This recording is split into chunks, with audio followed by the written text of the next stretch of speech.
welcome to another Tech Tip Tuesday. I just wanted to go over a little bit about video conferencing and share some resources to help you connect with your team remotely.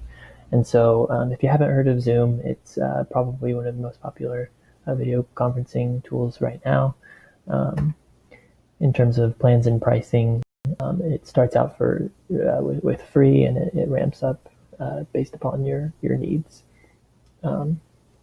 So that can be a good option, and it's relatively easy to use, and it's great for larger organizations that need to meet with, as well as small organizations that need to meet with meet with their team remotely. Another option for meeting with your team remotely via video would be Whereby, and this is another simple tool for you get basically a room where you can meet with 4 meeting participants, and so you have a link that you can generate, and when you send it over to your team, they can just join via that link.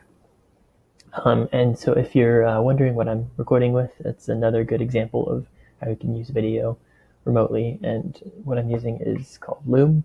And so basically it allows you to share your screen, share your video, your face as well. And it's another tool that's free to use to start with. And so basically once you're done creating the video, it will generate a link which you can share with your team members, and where they can download the video or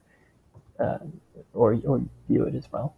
And so when talking about Zoom, and when talking about working with your team, if bandwidth is an issue, then different techniques like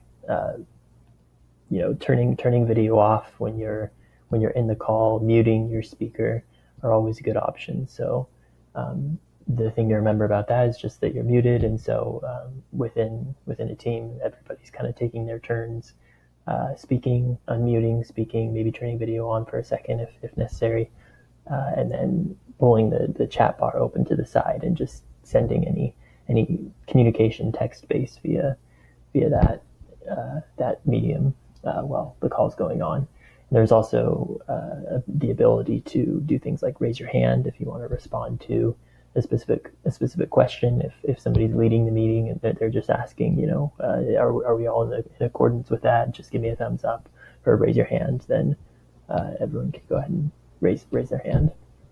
And so I'm sure there's different restrictions in terms of which